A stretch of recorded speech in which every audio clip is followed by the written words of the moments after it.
दोस्तों, चेस यानी शतरंज दुनिया के सबसे मुश्किल और इंटरेस्टिंग खेलों में से एक माना जाता है। ये एक ऐसा खेल है जिसे बादशाहों का खेल कहा जाता है।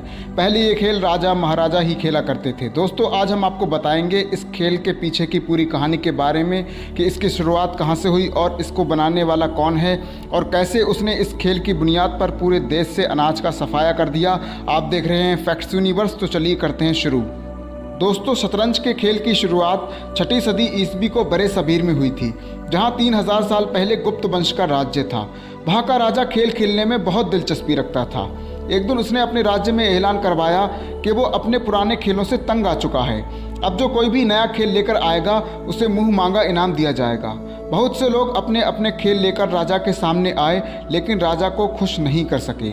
आखिर पास के राज्य से एक शख्स जिसका नाम शीशा था, शतरंज का खेल लेकर राजा के दरबार में पहुंचा।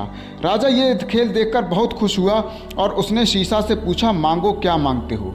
शीशा ने कुछ देर सोचते हुए बादशाह से कहा, चावल के कुछ दाने। राजा ने पूछा, क्या मतलब। शीशा बोला, आप शतरंज के 64 खाने चावलों से भर दें, लेकिन मेरे फार्मूले के मुताबिक। राजा ने पूछा, ये फार्मूला क्या है। शीशा बोला, आप पहले दिन शतरंज के पहले खाने में चावल का एक दाना रखकर मुझे दे दीजिए। दूसरे दिन दूसरे खाने में पहले खाने के मुकाबले दोगुने चावल यानी चावल के 2 दाने रख दीजिए। तीसरे दिन तीसरे खाने में दूसरे खाने के मुकाबले फिर दोगुने चावल यानी कि चावल के 4 दाने रख दें, और इसी तरह आप हर खाने में चावलों की तादाद को डबल करते जाएं जब तक 64 खाने पूरे ना हो जाएं। राजा ने शीशा के इस बेवकूफ़ाना अंदाज पर हंसी का ठहाका लगाया और फिर शर्त कबूल कर ली। और फिर दोस्तों, यहाँ से दुनिया की वो गेम शुरू हुई जिसका बादशाह को अंदाज़ा भी नहीं था।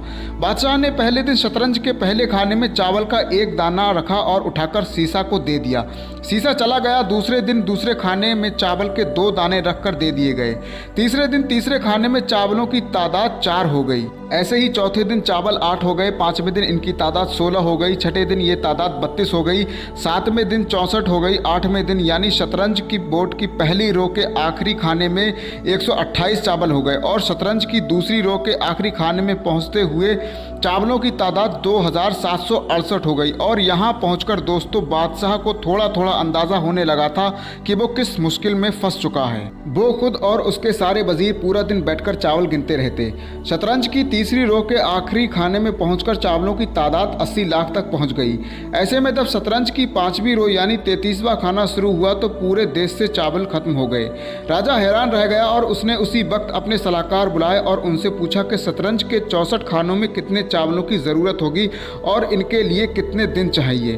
बादशाह के सलाहकार कई दिनों तक बैठे रहे, लेकिन वो वक्त